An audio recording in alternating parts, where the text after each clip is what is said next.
Federica, dritto e rovescio, dritto e rovescio. Esatto. È così? Sì, è così. Cosa sto facendo qua, scusa? Guarda, cos'è? stai completando una manica di una maglia. Più che completando, la Stai sto disfando, disfando. guarda, vabbè. Ecco, per capire cosa stiamo facendo qua, buonasera, scusate se disturbiamo, sì. Siamo in centro a Torino Sì. e stiamo facendo knitting. Knitting. Ah, knitting. Knitting vuol dire sferruzzing, sarebbe banalmente lavorare a maglia, ma non come facevano le nostre nonne. Il knitting, quindi il lavoro a maglia tradizionale delle nostre nonne, è uscito fuori allo scoperto, fuori casa, è diventato anche un modo di socializzare. E da È lì il colmo, abbiamo... perché fare la maglia è la cosa tendenzialmente più individualista che ci sia. Cioè è diventata invece un momento di condivisione dove appunto uno sferruzza, fa due chiacchiere e si scambia i consigli. Quindi knitting vuol dire fare la maglia assieme, in gruppo, non solo dal vivo, ma persino su internet. C'è Zoom che ci permette di lavorare a maglia comodamente, ognuna da casa propria, ma tutte insieme anche da varie parti del mondo. I knitters, uomini e donne, organizzano incontri sul web dove uno fa la maglia a Tokyo e quell'altro a Parigi e all'interno di un rito collettivo vagamente autoipnotico. Guardavo che sono concentratissime, siete imperturbabili. In mezzo a questo delirio di traffico c'è un po' di meditazione in questa attività. Anche. Ti estranea un po' dalla realtà, se vuoi. Io mi rilasso innanzitutto. Rilassa chi lo sa fare, io mi nevrotizzo. Ma per fortuna ci pensa Federica. Guarda, una cosina per te, già fatta. Un così prodotto non finito, devi, sì, non devi. che meraviglia. È anche Sì, in tinta, secondo ti me, prego. abbastanza. Questo lo so che cos'è, è un collo. Sì. Come sto? Oh, ma che lana è? È una lana italiana. Lana italiana. Sì, è un prodotto made in Italy al 100%. A me interessa la lana perché sto facendo una trasmissione che parla di agroalimentare, ma parla anche di allevamento, parla di filiere produttive, quindi la lana per me è importante. Questo è un gomitolo, per esempio, e ogni gomitolo nasconde una storia. Sì.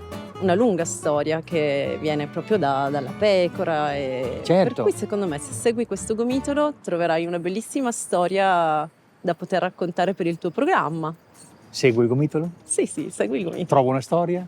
Secondo me sì, poi me la racconti. E in questa nuova puntata, in qualità di inviato speciale del Grana Padano, seguendo un filo di lana, proverò a raccontare una filiera, dalla pecora al golfino, passando per tutto quello che agricoltura e zootecnia stanno facendo per essere sempre più ecosostenibili. Slow Tour Padano!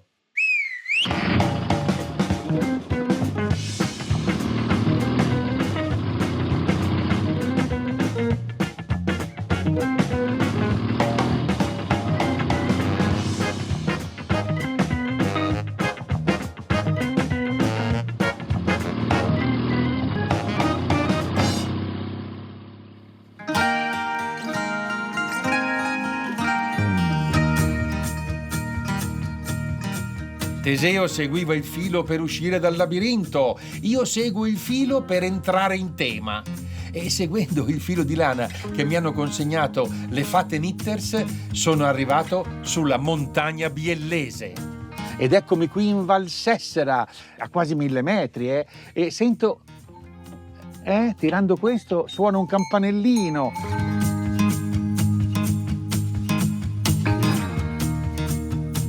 No!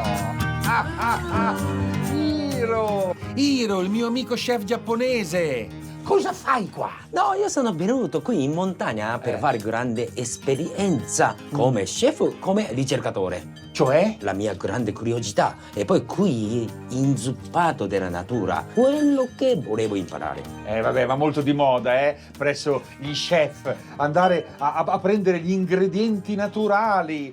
Hiro è qui, a lezione di zootecnia naturale da Cristina. È la mia maestra. Ecco. Vieni Patrizio. Sì. Qui la mattina mi sveglio alle 5 di mattina e poi comincio a lavorare. C'è alba, paesaggio, alba. È bellissimo. E qui caseificio? Qui è caseificio. Bello, bellissimo mondo,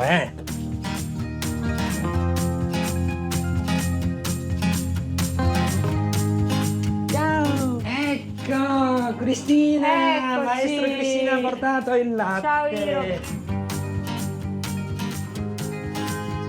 Cristina, ma tu che formaggio produci? Allora, io produco principalmente la toma, Sì. il formaggio tipico della mia zona. Sì. Faccio la toma di mucca, faccio la toma di capra e persino la toma di pecora. E Bene. poi sperimentiamo cose nuove. La toma la facciamo anche con il vino, con Sì. un nebbiolo biologico. Ma ho capito perché io ero venuto qua, ma tu sei una vera chef del formaggio e del latte. E se ho capito bene, allevi mucche, capre E pecore. Ah. Venite pure, adesso andiamo a vedere che i capretti abbiano mangiato. Senti, ma sembra un allevamento di cani però qua. Sì, è certo. meglio avere tanti cani. Ce la fai? Guarda, Sì, ce la faccio, ma qui deve camminare, ma è tutto un po' scomodo, cioè bello, è bello. Stiamo arrivando adesso, guarda. Dove siamo arrivati qua? Oh, c'è No. un sacco di caprette. Ah, Cristina, buongiorno, piacere. Ecco, io sono Guglielmo. Ah, ma ognuno ha il suo nome qua. Cioè, guarda, ti Biagio, ricordi sei un pochino di geloso. Heidi che ricorda cartone animato giapponese? Vabbè, ho capito che tu qui hai ritrovato Sì. le radici della tua infanzia. Io però, Cristina, voglio capire una cosa. Ciao, sì. E attenta che questa mangia tutto. Allora, ti ho fatto studiare con tanti sacrifici e ti sei laureata in ingegneria tessile al Politecnico di Torino. E poi? Com'è che sei qua? Perché questa è la mia vita. E finalmente sono riuscita a realizzare il sogno da bambina e speriamo che questo lavoro possa comunque far vivere la mia famiglia in maniera sana e rispettando i ritmi della natura, perché non sono un'allevatrice, ma io sono una pastora, come mi piace essere chiamata, perché non voglio forzare i ritmi degli animali. Loro, anche gli caprettini, mangiano sotto le mamme, poi quando è ora smetto di bere il latte. Fino ad allora io non mungerò mai le capre per fare il formaggio. La storia di Cristina potrebbe intitolarsi Ritorno alla natura dura e pura. La sua è una piccola azienda autonoma e autosufficiente. Cristina, allora c'hai bosco e poi ha del prato. Tutto questo prato che vedete fino su, tutto mio. È tutto tuo. Tutto mio. Quanti ettari hai qua? Qua 1,5 ettari circa. Però. Con questo 1,5 ettari di terreno coltivabile strappato al bosco, produce il pascolo estivo e il fieno per l'inverno, con cui alimenta le bestie, che le danno capretti e agnelli da vendere e soprattutto le danno il latte con cui fa i formaggi. Allora, noi siamo qui, inviati speciali del Grana Padano, per capire dove va l'agricoltura del futuro. Tu qua sei il massimo dell'ecologico. Sì, diciamo che il mio obiettivo è proprio vivere a ritmo della natura, senza interferire con sostanze chimiche, anche nell'alimentazione degli animali. Il letame viene usato per ingrassare i prati, non usiamo mangimi, io sono una piccola realtà che mira alla qualità. Ma allora è questo che a me interessa, Iro. Si può sopravvivere in questo modo? Cioè, ha una sua economia la tua attività? La mia scelta non fa diventare ricchi, Questo... ma mi permette di sopravvivere e di mantenere la mia famiglia. Io cerco una clientela di nicchia che apprezza le cose di qualità, vendendole al giusto prezzo per il lavoro che ci sta dietro. Vedrete che c'è una mungitura manuale perché sono contraria all'automatismo. Viene tutto fatto come veniva fatto una volta. Si può vivere di agricoltura, bisogna farlo ovviamente col cuore, bisogna farlo con sacrifici, però si può anche guadagnare il giusto per poter vivere. La ricetta di Cristina quindi è dare valore alla qualità, in stretto rapporto all'ambiente e al territorio. Lo sai, Iro, che lei ha un merito che spesso non gli viene riconosciuto. Cioè, questo territorio qua, questo prato, questo bosco, se non ci foste voi, come sarebbe? Sarebbe pieno di rovi. Cerchiamo di far vivere un po' la nostra valle, che se no andrebbe a morire. Capito, Iro? Il paesaggio, il mantenimento qua del territorio per evitare il famoso degrado idrogeologico, Sì. merito suo. Bravissima, veramente abbiamo imparato tante belle cose, poi soprattutto tanto amore della natura. Maestra Cristina, bravissima. Certo, quella di Cristina è una scelta estrema, ma proprio per questo emblematica e significativa, che ha conquistato completamente Iro. Patrizio, vieni qua, guarda, che bella forma di ciambella. Un sasso. Ma cos'è? No, come sasso? Questo No? è il sale. Le mucche, anche caprette, vengono a prendere il sale. Ah, Sa- sì, certo, è un integratore alimentare. Sì, il sale è fondamentale, questa è necessità. sale. Vuoi assaggiare? Tu l'hai assaggiato? Io sì, tante volte assaggiato. Poi è sale È davvero. sale davvero. Oh, ma hai imparato tutto, Iro, Sì, qua. sì, ho imparato tante cose, veramente. Anche appena munto, anche caseificazione e lavorazione, cammina tanto. Anche il giorno di riposo e dopo lavoro, anche passeggiate, mi fa benissimo. Verresti ad abitare qui? Mhm. Di la verità? Mi manca un po' città, però sai, questo posto è meraviglioso, veramente incantevole. Ma tu una scelta come questa la faresti? Guarda che è estrema, eh? Qua vuol dire che si alzano la mattina alle 5, vanno avanti fino alla sera. E poi c'è il compagno di Cristina che fa un altro lavoro, la aiuta alla mattina presto e alla sera tardi. Anche i figli, che peraltro mi sembrano felicissimi di vivere dentro alla fiaba di Heidi, devono da parte loro darsi da fare. Ma Iro comunque resta convinto. Noi vivevamo la vita quotidiana, erano così, vecchio tempo. In questo momento noi viviamo troppo in fretta, la vita è diventata molto frenetica e poi consumiamo tanti prodotti e creare tanti sprechi. Questa vita è come se fosse 100 anni fa, ma modernizzato. 100 anni fa, stile di vita 100 anni fa, ma 2.0, 3.0. Quello che noi vogliamo creare, innovazione e tradizione. Parla veramente come un libro stampato. Ho imparato da Cristina. Eppure, anche l'ecosistema perfetto di Cristina ha un punto debole. Ecco, Iro, in questo ciclo virtuoso, Cristina ha solo un problema.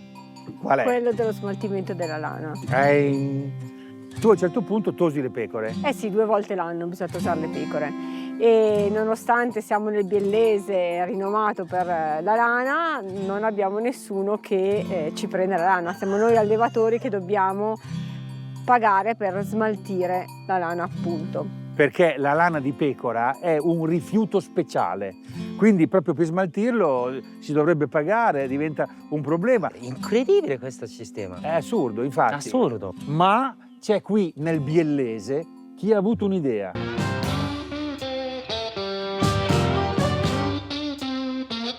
Siccome cavalieri dell'apocalisse ecologica, io e Iro, a bordo di Aquilotto ed Elettrone, antiche moto trasformate in elettriche in nome della transizione, caliamo su Biella per svelare il mistero della lana rifiutata.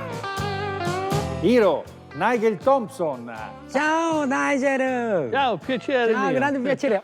Nigel è nel suo regno, un grande deposito di balle di lana. Oh Patrizio, guarda! Una montagna di nuvole di lana, guarda che meraviglia! Lana che lui eroicamente salva da un amaro destino, perché è una sorta di cavaliere della tavola rotonda, cioè dell'economia circolare. Nigel è l'uomo della lana. Sei nato a Bradford, nello Yorkshire, dove è scoppiata la rivoluzione industriale e dove soprattutto c'era molta lana, molte pecore. Quando gli inglesi hanno inventato l'industria tessile della lana. Esatto, lì. E poi però sono 40 anni che sei in Italia. Ci sarà qualche motivo, non sarà la buona cucina, vero? Va bene.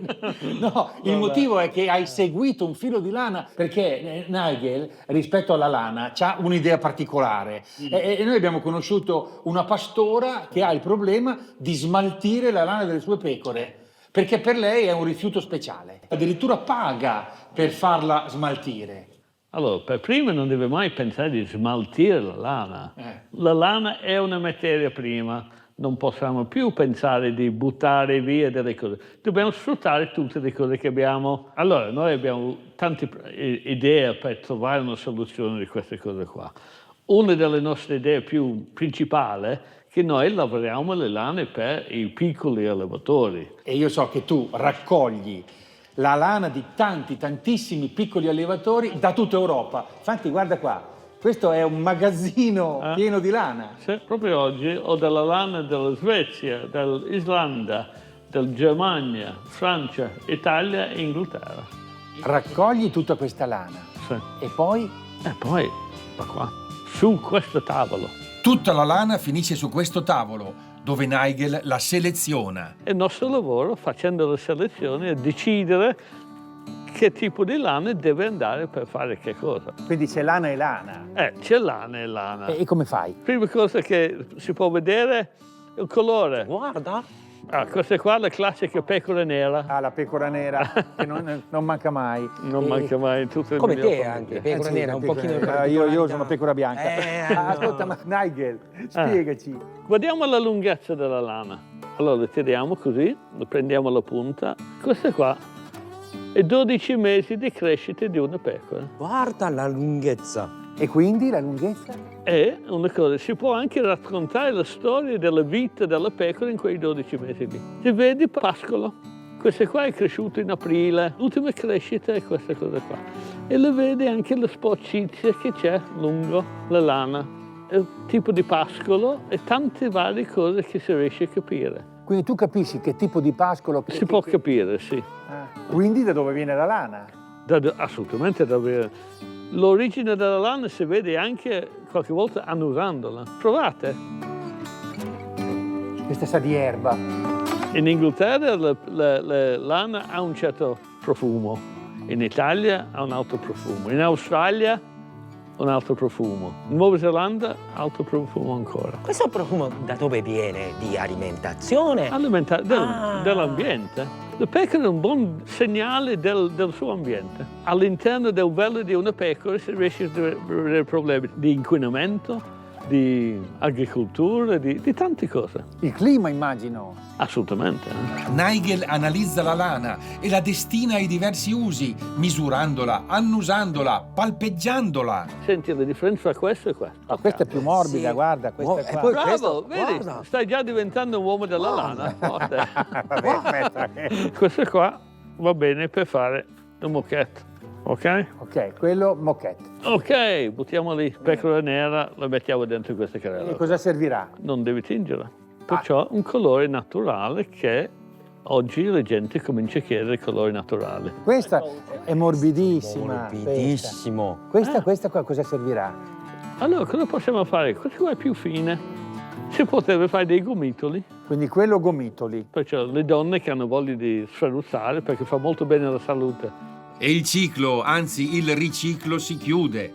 Le buone fatine knitters sferruzzanti ci hanno mandato da Cristina la pastora, che in questo modo non produce invano la sua lana, che grazie al buon mago Nigel viene salvata e diventa gomitoli, che diventano sciarpe e maglioni, e vissero tutti caldi, felici e contenti. Perché allora, io ho fatto un po' di conti. Nigel lavora 150 tonnellate di lana all'anno, che vengono da circa 250 allevatori. Nigel, per dare l'idea cosa sono 150 tonnellate di lane, è come se fosse 500.000 di gomitoli. Ma sì, in teoria sì. In teoria sì. E quindi è una grande quantità. Sì, è una grande quantità se ci pensi. Specialmente quando dicono che la lana non si può utilizzare perché è un rifiuto. Ma da quando mai? È il mio compito di cercare di selezionare, indirizzare verso l'industria e poi cercare di dare qualche cosina all'allevatore che, diciamo, che mi ha conferito sulla lana. Alla fine della giornata io vorrei che l'allevatore prendesse un po' di soldi. Cioè valorizzare la filiera della lana, cioè dell'allevamento, un po' più soldi all'allevatore. E certamente un premio speciale grana padano a Nigel, campione del riciclo della lana. Una fetta di grana padano DOP E non solo. Bello, che Questo, forte. dai, ti piace? Oh, sì che mi piace. E questo è Elettrone, la nostra moto. Grazie, molto gentile.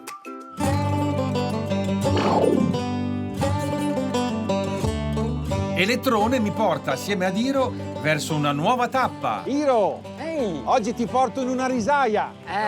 Il mio ricordo della infanzia, ovviamente. Sono nato, cresciuto veramente in campagna, intorno coperto di risaia. Dai. Quando ero piccolo io andai a giocare dentro risaia perché c'erano piccoli animaletti, rane, cavalletti. Questa è la zona perfetta per il riso. Qua siamo in provincia di Vercelli. Ah, Vercelli! Vercelli? Allora, soprattutto Vercelli ha girato famosissimo quel riso amaro. Giusto? Ah sì, il film. Bellissimo. Ma dai, lo quello. conosci? Certo! Iro, ma devi sapere che noi qua in Italia siamo i maggiori produttori di riso in Europa. Adesso la risaia cerca di essere sempre più ecocompatibile, meno impattante, più rispettosa della natura.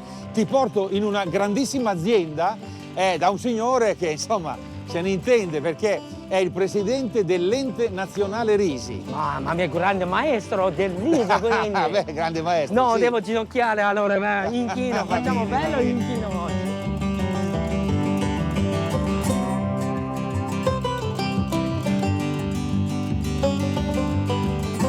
Ma non facciamo in tempo ad arrivare che Iro scappa sul trattore.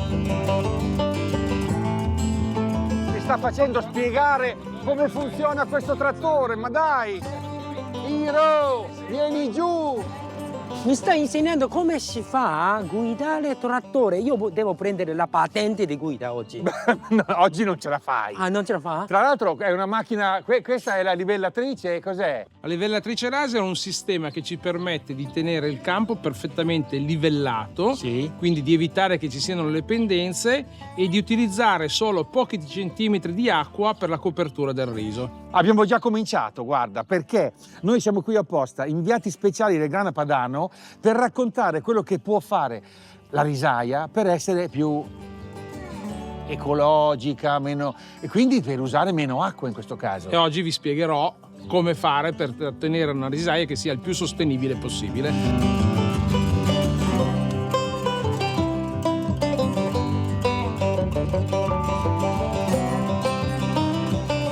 Allora, la prima regola ecologica è di coltivare la cosa giusta nel posto giusto, no? Questo è fondamentale. E questo è il posto giusto per la risaia. Questo è il posto giusto perché non si può far risaia dove si vuole, bisogna avere i terreni vocati.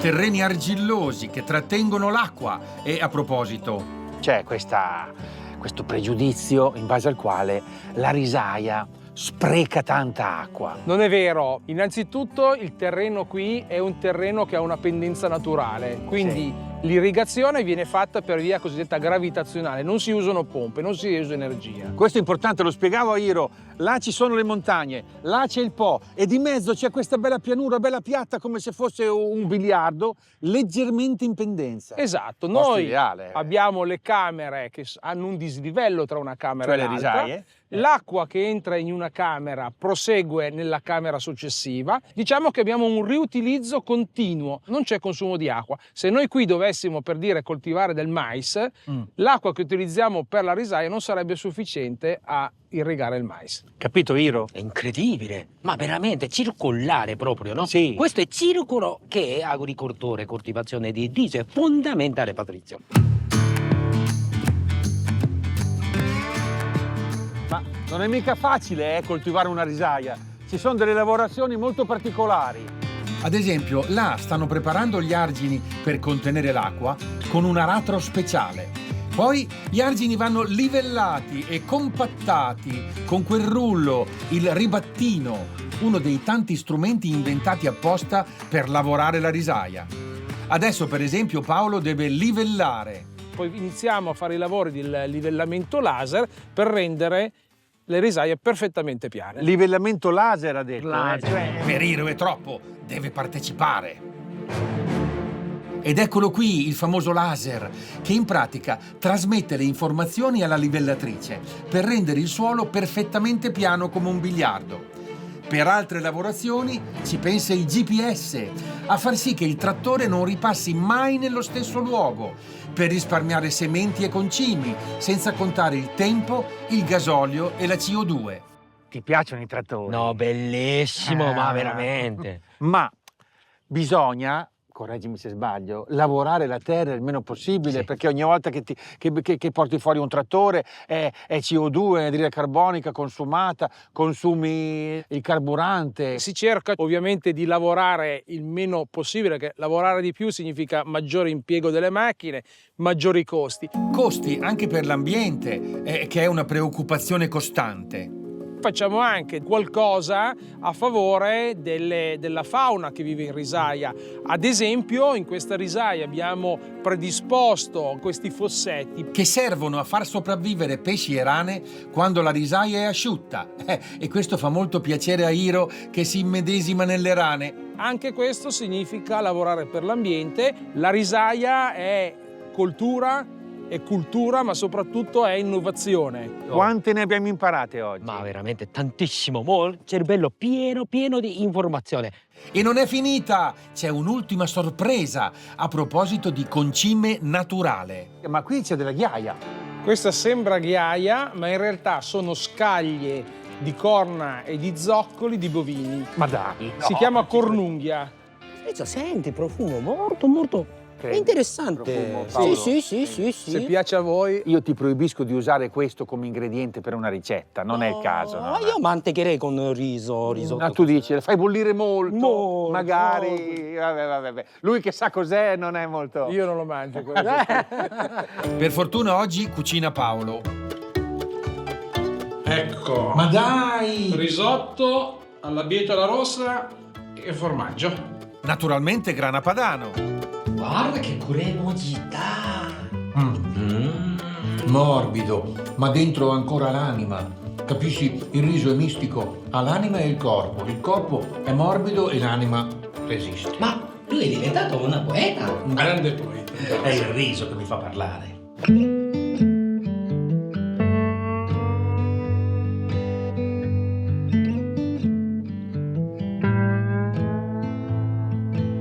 Oh, Iro! Che bello. Ecco, siamo arrivati al centro ricerche sul riso. Perché, ok, che noi abbiamo visto, no, come si coltiva il riso in campagna, ma il problema è quale riso? Quale riso del futuro? E quindi questo è un laboratorio dove fanno delle ricerche scientifiche molto interessanti, grazie. Sì, dopo c'è anche qui un centro molto più divertente, diciamo, dove vengono le scuole, dove imparano tutto sul riso, giocano anche alla risaia, ma insomma noi andiamo in laboratorio. No, Patrizio.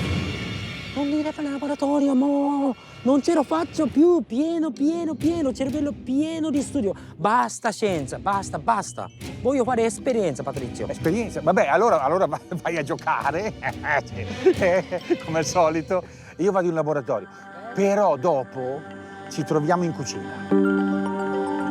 Il centro ricerche dell'Ente Risi sperimenta il miglioramento della produzione e studia nuove sementi, ovviamente in atmosfera controllata, cioè fredda. Dottor Axari? Sì?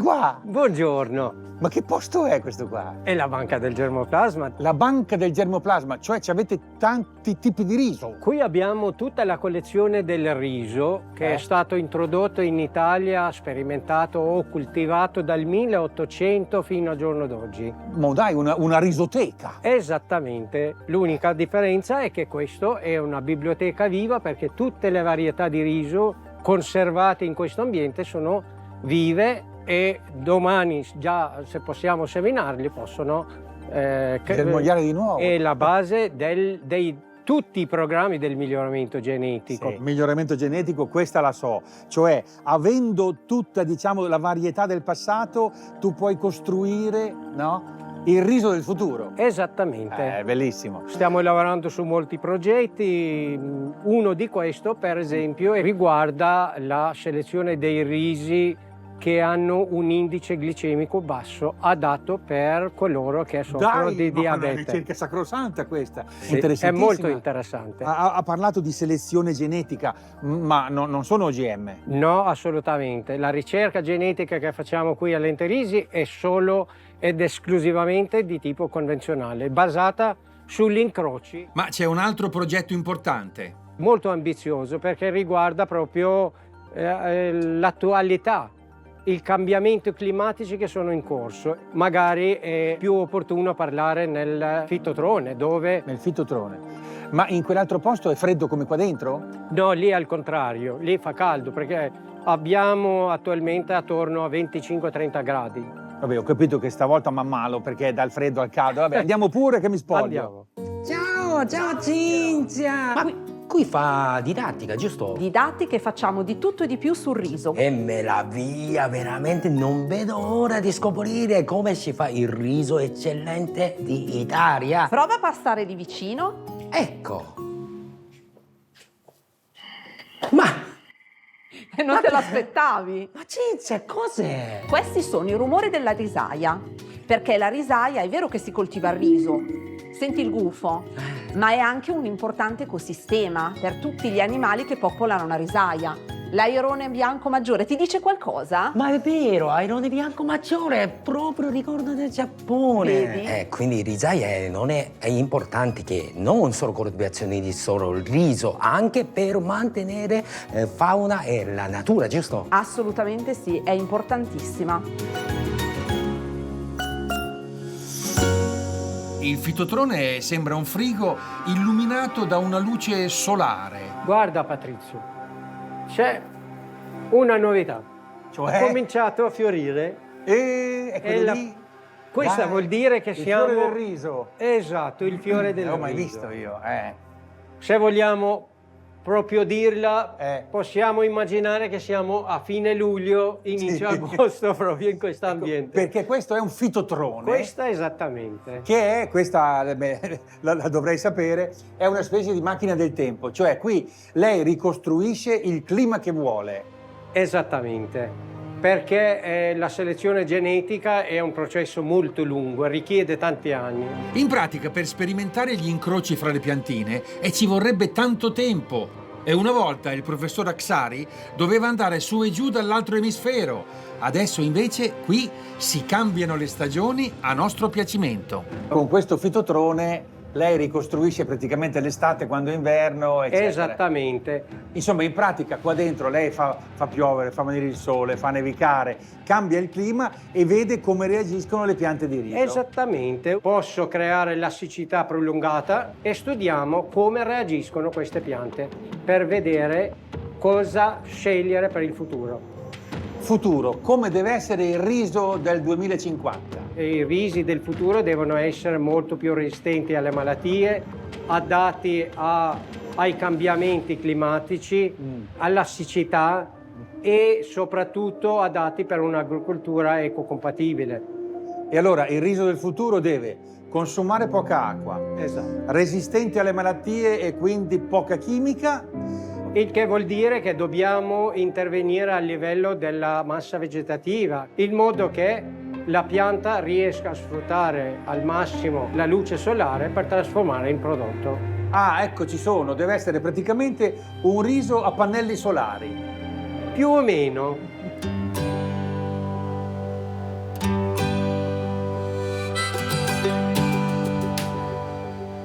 Guarda Iro, questa è una resatrice ed è quella dove si fa il passaggio da risone a riso integrale e poi il riso lavorato. Adesso il mio collega ti farà vedere come funziona. Grazie mille ingegnere. Iro fa un corso accelerato di riseria e alla fine abbiamo ottenuto bellissimo riso, profumatissimo, sicuramente buonissimo. Andiamo a cucinare. Questo è quello che hai lavorato tu? Sì. Lo riconosco. Questo è riso lungo, Iro. C'è un riso tondo, un riso lungo, poi c'è un riso medio e va bene. Allora, il riso tondo è un riso morbido, è un riso che si adatta per esempio ai dolci perché si amalgama. Una consistenza tenera, come il giapponese, no? Certo, sì, così sì, morbido. sì. Ma C'è anche il riso lungo, quell'altro, per esempio il carnaroli. Quello tiene la cottura. Oh, così, eh? No, quello tiene, quello non si scompone mai, non ti tradisce mai. In Italia ci sono più di 150 varietà di riso diverse. E voglio farti 2 ricette. Un riso latte, che è il dolcino, e un risotto classico, risotto col carnaroli, risotto allo zafferano. Per dimostrare che ogni varietà è adatta ad una diversa ricetta. Nel riso latte ci metto il riso tondo, quello piccolino.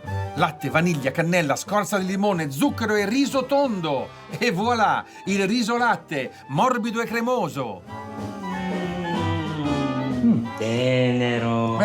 Quello di mia nonna, uguale. E adesso tocca alla seconda ricetta, col riso lungo, da risotto. Bisogna scegliere le cipolle per il soffritto. Allora, esistono cipolle rosse, cipolle gialle e cipolle bianche. Per il soffritto qual è la cipolla che va bene? Io sceglierei cipolla rossa perché rossa è portafortuna in Giappone. Sì, è portafortuna, però la cipolla rossa è una cipolla dolce, è perfetta per fare le insalate, non va bene. Mentre la cipolla bianca, pungente e saporita, è perfetta al forno. Invece? La gialla. La gialla. La gialla è perfetta per i soffritti. È una cipolla particolare, contiene il selenio. È un minerale nutriente, quindi vedrai, è una cipolla che ci fa fare molta bella figura. Deve friggere, ovviamente. Questo rumore della felicità si dice, no? Rumore della gioia. Va bene, è un musicista chef. Adesso faccio un'altra operazione fondamentale che si chiama tostatura. Che bello! Cosa succede al riso? Sta diventando trasparente e poi sta cantando. Cantano. I chicchi di riso cantano, deve cantare. Il risotto deve cantare, ovviamente. Volare. Adesso non esageriamo. Ah, sì, scusa. Ma se vogliamo cucinare cantando, viene dopo la frittura una bella tostatura, poi c'è il vin per sfumatura e un buon brodo per cottura e alla fin mantecatura. E dopo un buon grana padano c'è il giallo zafferano. Adesso è il momento dell'assaggio, chef.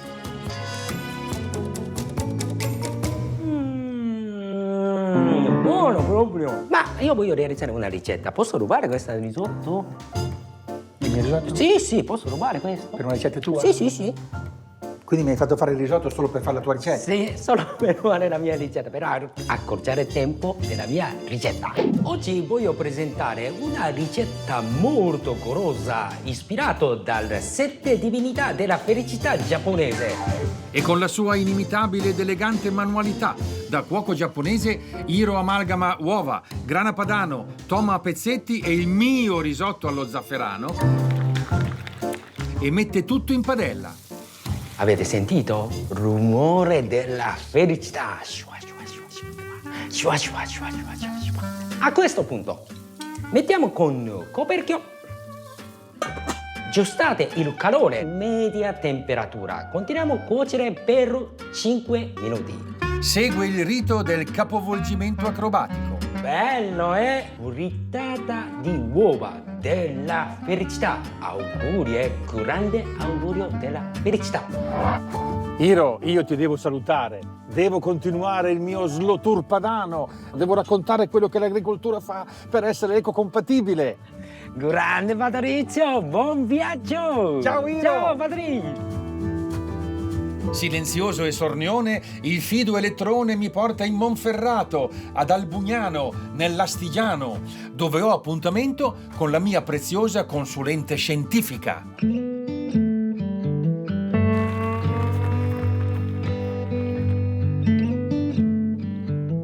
Lucrezia! Eccomi qui. Lucrezia Lamastra, docente all'Università Cattolica di Piacenza, che conduce il progetto TTGG Life, promosso dal Consorzio del Grana Padano, per capire cosa può fare la filiera agroalimentare per essere sempre più sostenibile. Ti ho portato qui perché questa azienda ci può far vedere come si possono raggiungere gli obiettivi del Green Deal. Green Deal è il sogno verde dell'Europa. Esatto, nel 2020 l'Europa ha deciso di trasformare la crisi climatica e ambientale in opportunità e l'ho fatto anche mettendo a punto diverse strategie. La Farm to Fork. Farm to Fork vuol dire... Dal campo alla forchetta, quindi ci prendiamo cura del sistema agroalimentare dall'inizio alla fine. Per esempio, entro il 2030 bisognerebbe ridurre del 50% l'uso di agrofarmaci. Gli agrofarmaci, cioè sono volgarmente detti la chimica in agricoltura. La chimica in agricoltura. Dove destinare il 25% della superficie agricola a biologico.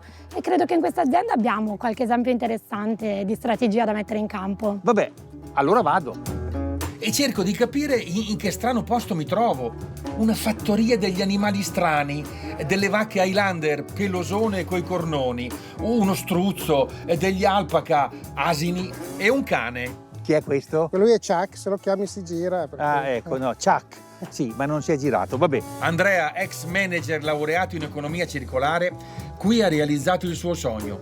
Un'azienda multifunzionale di 30 ettari coltivati a vigne e noccioleti, con contorno di bosco e annesso agriturismo.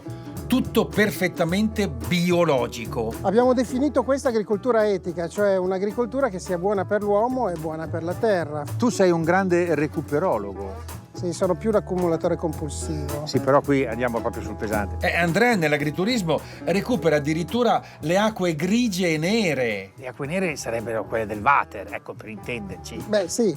Ma intanto recupero le acque perché l'acqua è un bene primario. Ogni volta che noi facciamo pipì, mediamente buttiamo via 11 litri d'acqua, che nella realtà... Tirando lo sciacquone. Sì, nella realtà è un'acqua ancora riutilizzabile. Quindi Andrea ha realizzato un sistema naturale di fitodepurazione, con tanto di laghetto di decantazione per recuperare l'acqua. Per dare da bere agli animali, per irrigare il terreno, per concimare le piante.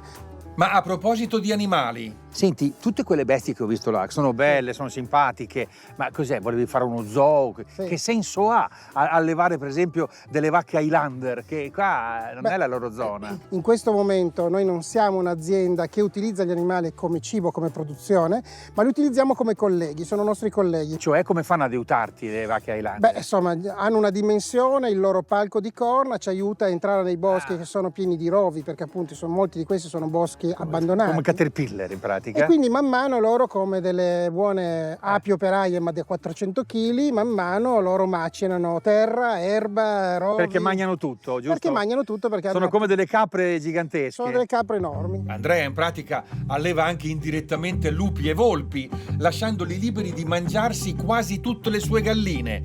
Ma la sua specialità è quella di allevare altri animali molto particolari. Allora apriamo le gabbie perché i fenomeni sono qua. Sì, sono qua dentro, sono qua dentro. Quello che tu stai toccando è letame. Esattamente. Ecco. No, ma era una verifica, avevo già questa è letame maturo. Sospetto. È letame maturo che all'interno di un ciclo virtuoso, quindi di economia circolare, diventa il cibo dei nostri ospiti. Sono dei lombrichi, li vedi, tanti, belli, di sfumature diverse. Ecco, spieghiamo. Allora, questi sono molto bravi perché sono molto affamati. Sono molto affamati. Mangiano molto. Cosa mangiano? Il letame. Quello che è stato cibo per un animale diventa cibo per un altro animale. Dopo. Quindi, diciamolo così, adesso lo scarto della stalla, cioè il letame, quando è bello pronto, viene mangiato dai lombrichi, che mangiano tanto, sono dei mangioni e sono anche... Dei cagoni. Dei cagoni, sì, bisogna dirlo. E il prodotto che a te interessa e che rende fertile la terra è questo. Sarebbe questo.